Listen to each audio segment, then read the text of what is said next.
Why are we in Venice? Why are you here, John? Claude Monet.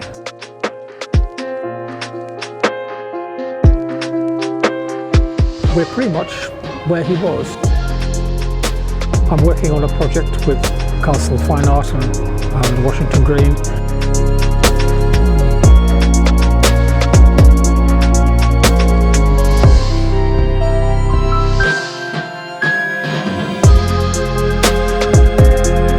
When he looked across the San Giorgio Maggiore behind us there, that's a very good question. I'm not quite sure. For me, it's more of a balance between an emotional and an intellectual response.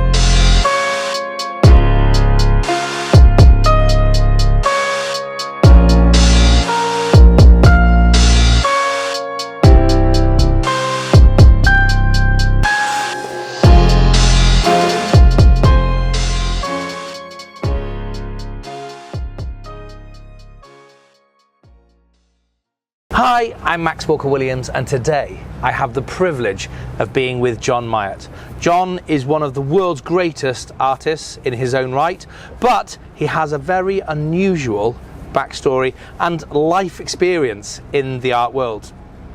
In 1986, John put an advert in the Private Eye: 19th and 20th century forgeries for sale, £200. It was a legitimate business and was doing okay. But then John started creating actual forgeries. And between 1986 and 1994, John created circa 200 pieces that sold for millions and millions of pounds. In 1995, Scotland Yard eventually caught up with John, and he was tried, convicted, and sentenced to time in prison, Brixton Prison, and served his time and his debt to society. And then, after leaving prison, was encouraged by the arresting officer to continue painting, but in a legitimate way. Over 20 years later, here we are in Venice. Over 20 years. Yes, hello, How are Max. you? I'm very well, thank you. Thank you so much for agreeing to meet with me and have a quick chat. Pleasure. Why are we in Venice? Why are you here, John? Claude Monet. Okay. Was here in 1903. Yeah. And we're pretty much where he was. And I'm working on a project with Castle Fine Art and Washington Green to recreate revisit, if you like, some of the work that and locations that he was inhabited when he created those paintings when he was here. Wow, so rather than doing it from rainy old England, you've actually come over with the galleries to paint where he actually painted himself. Yes. Amazing, to follow in the footsteps. Yes. Because I know that there's a big difference, isn't there, between just copying something and actually replicating it and becoming the person themselves and what you believe there's a lot more to it, is the point I'm trying to make. You've got to get behind the process. I mean, in a work like Claude Monet's, there is a signature process, and you're looking at Venice here and you're seeing the architectural detail of all the buildings and so forth. He didn't look at that. He looked at blocks and shapes of colour and tones and recessions and overlapping, things. And he looked at Venice until he got that kind of feeling. And when he looked across the San Giorgio Maggiore behind us there, he got that feeling. He said, right, I can see how this makes a canvas. And there wasn't too much detail. He could just see it in blocks of tone. I saw it at sunset, and I saw it in this time of day as well. Yeah. You're revisiting that process is what I'm trying to say. You're going back to that process. Yes. It's ironic in Venice because the architecture is so beautiful and it's the detail that's stunning. Yeah. So it's quite ironic in a way that Monet, you say, ignores all of that, and actually it's more of a feeling. Not quite all of it. I mean, John Ruskin was here, who was very instrumental with the pre-Raphaelites, and my God, if you want detail, you look at some of his work. Monet did sit himself down in front of a couple of the palaces, but the the detail, the fine detail of the fenestration, of the columns, of the entablatures, of the cornices, of the fluting, of all that is just not there. Not there. No. He's not interested in that. No. He's just interested in, oh, what does that colour do next to that colour? Yes. You know, and that is where you have to get your head. And they're still absolutely fantastic, of course. And so is that, which is harder then? Is it harder with detail? Because in a sense you'd say, well, it's actually harder with less detail because you've got to create more with less effectively. Yeah. Yeah, I mean, yes, there is, the paintings are a kind of hybrid between me and him. And if there's too much of me, then I have to push that out and Wow. have some more of him, because I like detail. Yes. I like, oh look, there's a little bit of, Yeah, you know. yeah. And you've got to, no. You've got to go, stop that, John, because that's not true to the what's the word, to the language of the painting. It's not Yes. true to it. Yes. And so, yes, I mean, interesting. you have to put your Monet hat on, and at the same time realise that I'm working in acrylic paint. I'm sure he would work in acrylic paint if he was around today. Yes. I mean, it's just so much more convenient, and it's in fact actually better than oil paint in many ways. Many ways. Venice is cleaner. It's more polished and sophisticated than ever it was when he was here. Yeah, absolutely. Yeah. And so, what goes into, when you say put your Monet hat on, what goes in? Because it isn't just a case of rocking up canvas and off we go.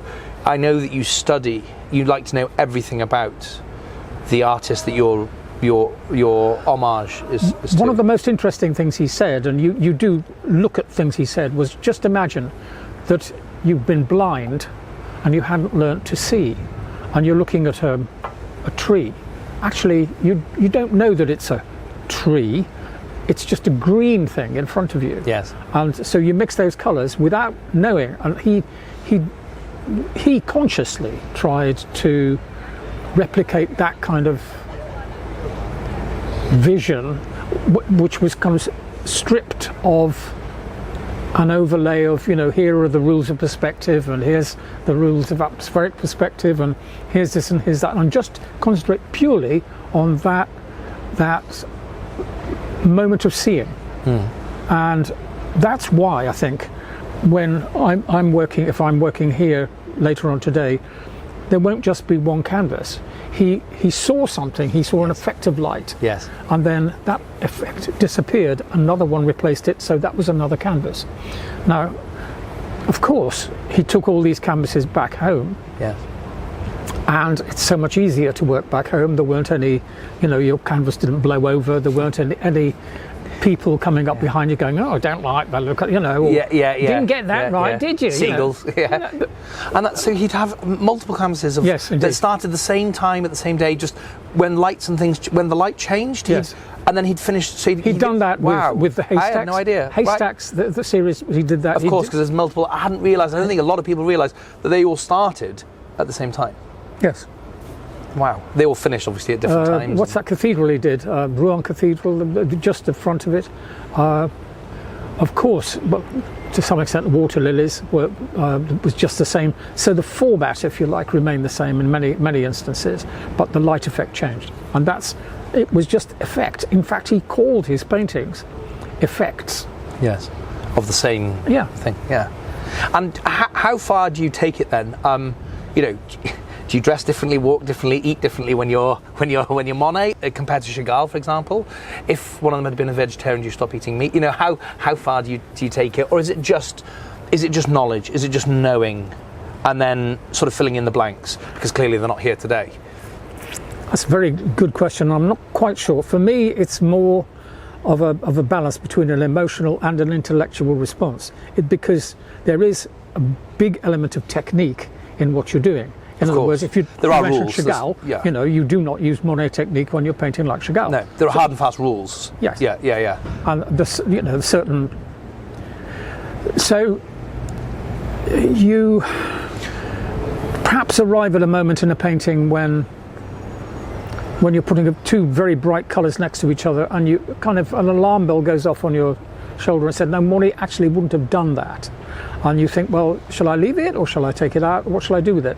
Well, Wow, so it's almost a subconscious. It's all about weights and balances, Okay. and it's intuitive. I think there comes a point in all these kind of things when you just get into the work, and the work itself actually says, "Can I just have a bit of this, please?" Yes. You know, and would you please get rid of that bit and put this bit in? And if there is a reciprocal relationship between you and the painting, Yes. then you know you're in a good place. So do you, so from the way you kind of talk about it, it's almost as if the artists are living through you, and that you're because you're not just painting. Famously, I'm living through them. Right. I think is the other way. Right. Okay. You think so? Because yeah. Well, the way I say, the reason I say that is because it isn't just a case of, you know, this is what Monet did, so I'm going to copy it, and there's a copy of it. No, you paint things. You know, off camera before we started, you were talking about, you know, wanting to go to Russia or something, and places that Monet particularly had never been, and that means that you have to carry the torch for them because they're not here. So you have to first of all decide. You have to land on what you're going to paint. Yeah, and that's a decision. So you're looking make. for that. You're looking for that moment, you know, in Red Square or Mauritius or somewhere or anywhere, and you get that thing, and you think that's Stop. it. This is where he. That's it. You see, but that's him living through you then. Yeah. Okay. Do you have a favourite? Do you have Favourite artist? Yes, that you like to. No, you don't. I would never. I don't. I mean, they're all my favourite artists. If I'm working in the style of Ben Nicholson or someone. I say the same about my children, but so you really don't have a favourite? No, you don't. Really I like it. You know, whoever I'm doing now is my favourite. Right. Okay. You know? Okay, that's fair enough. Are there any that you can't or wouldn't do? Artists, I mean. Those pre-Raphaelite paintings, which took the Holman Hunt or Millet 18 months to paint, are just tedious, and it's right. There is no. It's copyists really. There's no payback from that. You right. get nothing back from the painting because it is just technique. So, and to some extent. Some of the rather more grandiose Baroque painters, right. Italian Baroque, it's a little bit. I just don't like it too much. No, okay. So you've got to like it personally too. You've got to go. Because it's a labour of love, isn't it? How do they do that? That's the kind of thing. Okay, and just tell us a little bit about. I just want to touch on it because it's almost kind of irrelevant to what you do now. But it has taken you where you are, effectively, so your past. So would you mind telling us a little bit about how that started, how you came about it? Yes, I mean... Because when I say I'm meeting an ex-convict from Brixton, from Brixton Prison, not many people envisage your good self. So tell us a little bit about that. Well, I mean, going into prison was... I got sentenced to a year, and fortunately if you get sentenced to less than 4 years, normally, if you behave yourself, you do half of your sentence. And in my case, I came out with a tag around my ankle, so I only actually was in Brixton for 4 months. Right. It was a very interesting experience, actually. Prior to that, though, so you're an art teacher. Yeah. Worked in a school, secondary schools, and then up at Blackpool College of Art, teaching. But really, I think the trigger for the whole thing was the collapse of my first marriage, and my wife left, and there were 2 babies. Yeah. And my daughter was 3, and my son was 18 months. So I was either going to. She didn't seem to be interested in having custody of the children, so I got custody, care, and control of those 2. But I had to find a way of making some money. Of course. And that was... And look after your children as well. To look after the children. I mean, basically shoes, nappies, all the rest of it. But I mean, be there too. And be there. To raise them. You have to be at home. It's not like you couldn't get a job on an old, No.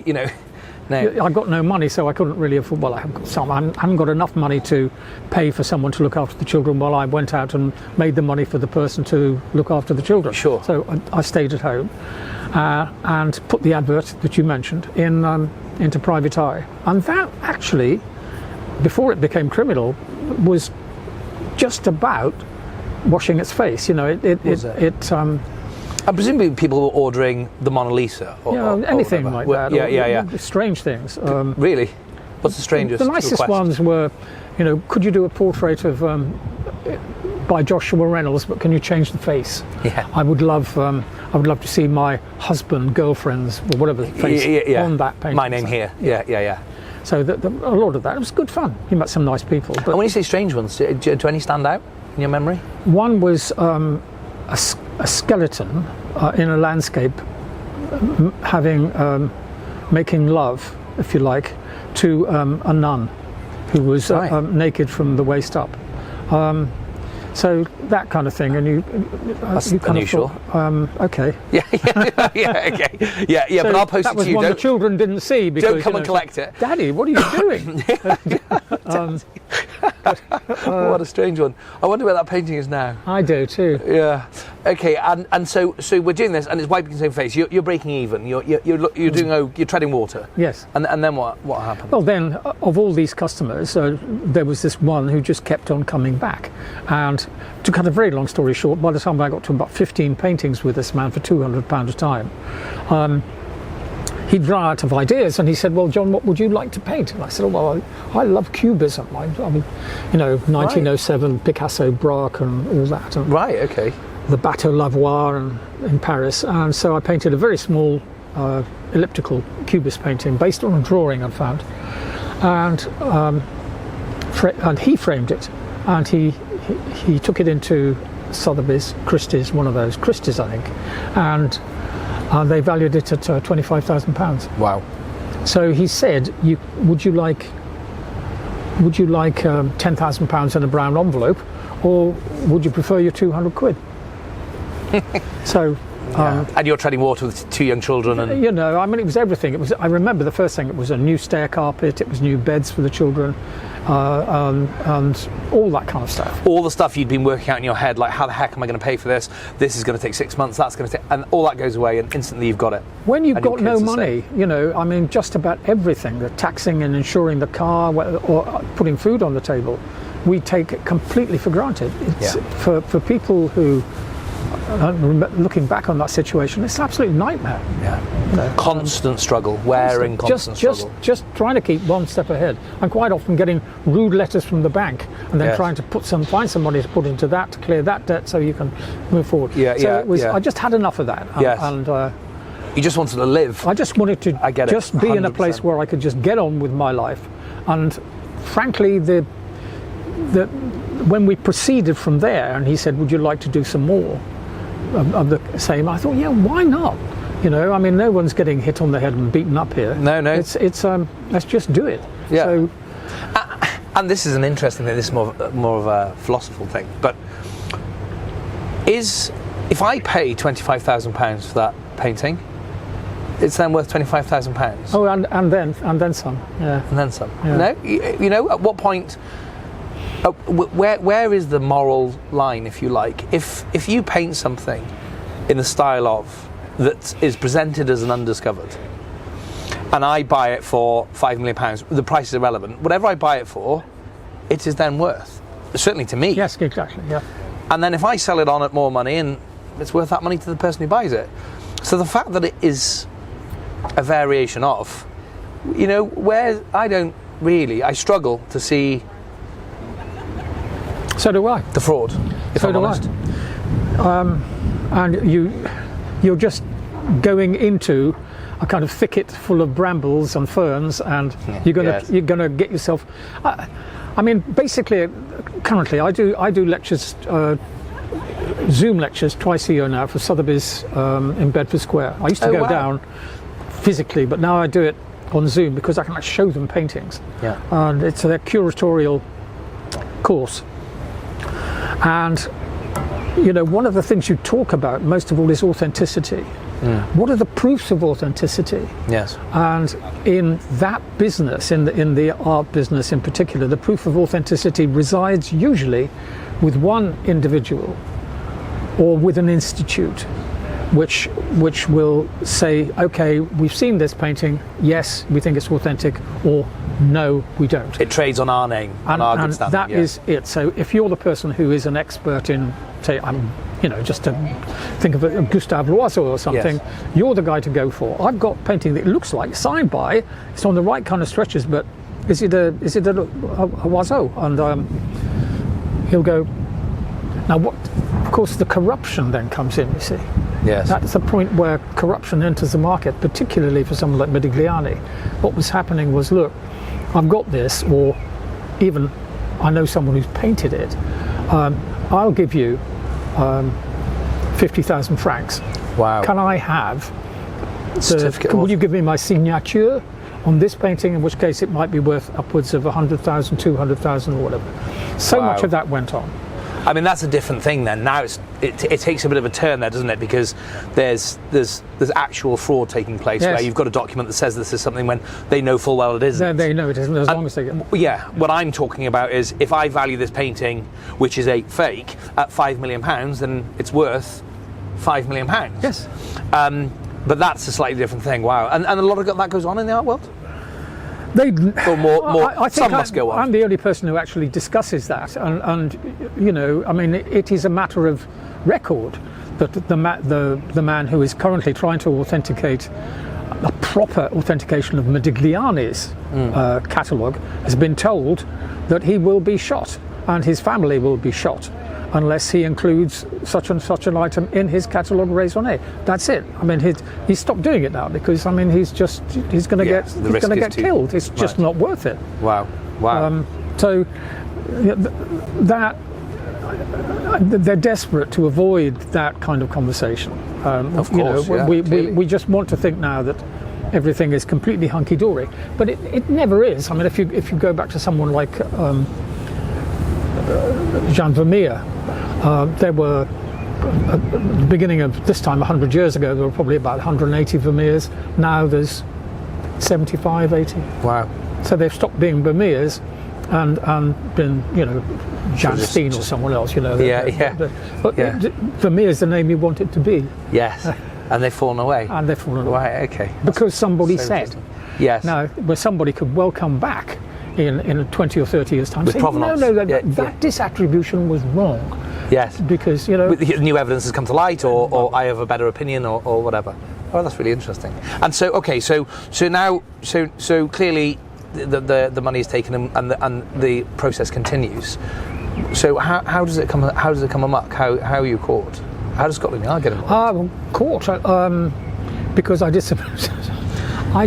some really terrible paintings in the style of Alberto Giacometti. Terrible in that they weren't.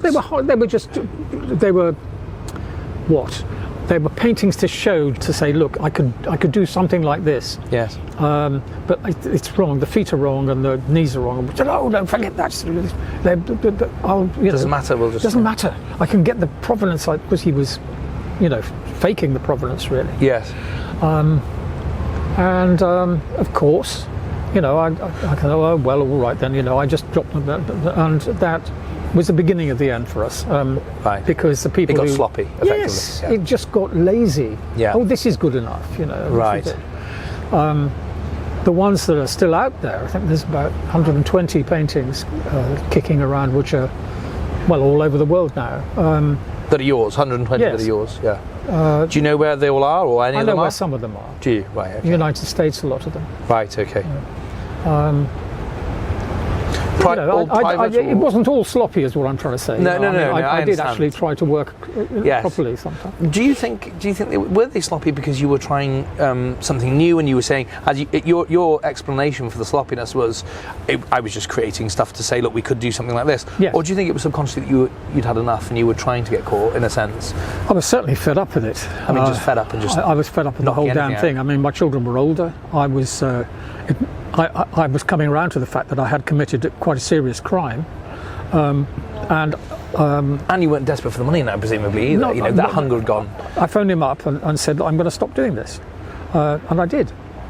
I was applying for jobs back in teaching, and I remember I got a job in Walsall, so I had a tuberculosis jab, and I was getting ready to go, and then the police came and knocked on my door. And that was the end of that. So, that took 4 years to get to court. Yes.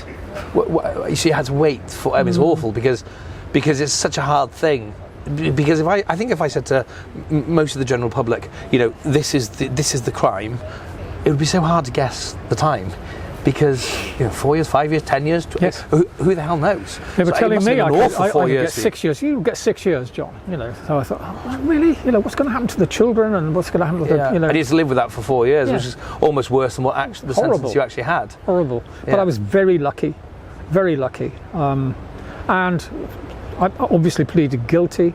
I just wanted it to go away and stay away. What do you think went in your favour then, other than pleading guilty early?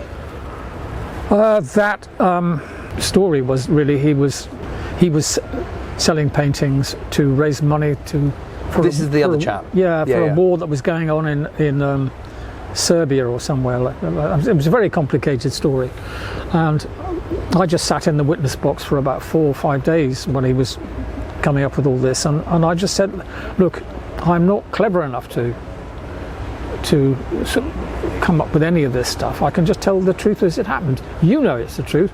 I know it's the truth. Why on earth are you coming up with this nonsense? Just let's get over it and take it on the chin. So he got 6 years, and I got 1. Right. And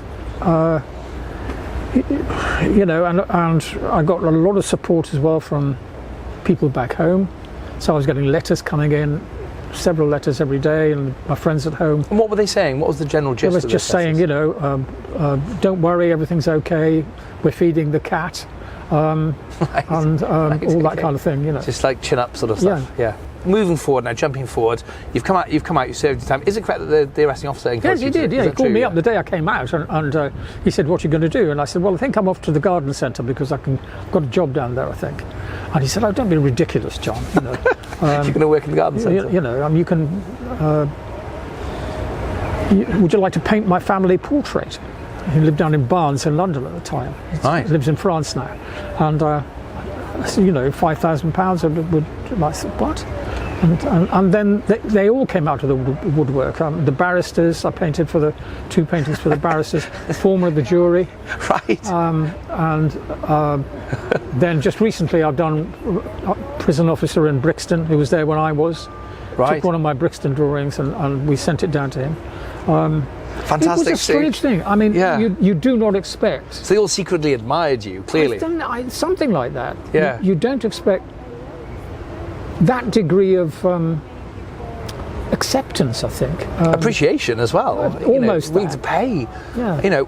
In what other possible story did the arresting officer, after release, pay the criminal to do what they arrested them for, effectively? Yeah. I don't think it's ever happened before. May never happen again. It was odd. I'm not quite clever enough to work it out, but it was a lovely thing. Yes. And to think now that I can work. And do you remain in touch? Yeah. Yeah. Oh. It's basically Christmas and birthday cards now, because he lives in Cahors. Right. Cahors or something they call it. But I've done a lot for them, for the cops. And so then the galleries got in touch. Then we had a show. Rosemary and I had a show. There was an empty shop in. Rosemary, your wife. Rosemary, my wife. Yes. An empty shop in central London somewhere, and we managed to get it and put paintings in it. Yes. And we got the Evening Standard and the Telegraph and all the rest of it. It just said "fake" in the window. Yes. And they pretty much sold everything. So we got a lot of cash coming in, and Glyn Washington walked in to that show. Right. And I didn't know who he was, and he was looking around at the Dufys and the Monets and the Cézannes and so forth, and he said, can we have a meeting? I'm from Birmingham, and we're both born in Stoke-on-Trent, Glyn and I. Right. And I like him, and we started a relationship with Washington Green, Castle Galleries. Yes. 15 years ago now. Yeah, Castle Fine Art, 15 years. 15 years.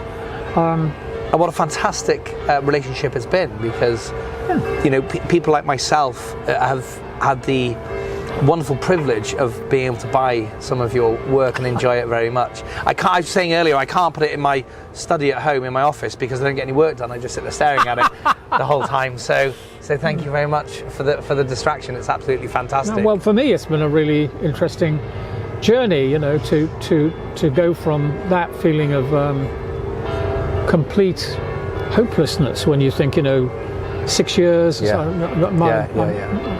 So 4 years of thinking 6 years. 4 years of thinking 6 years. Yeah, it's almost worse than To doing 4 months. Yeah. And coming out to that kind of reception. Yeah. Fantastic. Amazing. Life's very funny, isn't it? Yeah. What would you have done differently? Anything?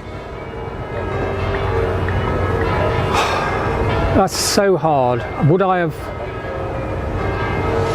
Because clearly, I think it's fair to say you wouldn't Would be I where have said, we wouldn't be sat here now. give me the £200 and don't give me the And don't give call me me the again. 10,000. Yeah. In all honesty. I just don't know. I think it, given the circumstances at the time, with the 2 children to look after, and absolutely living in a kind of little square box where you are with children, it's all the time before they go to school. I would have taken that 10,000 again. You'd do it again. I think I would. Yeah. I think I would. Good for you. And look where it's led. Yeah. And everybody's happy. All's well that ends well, I think.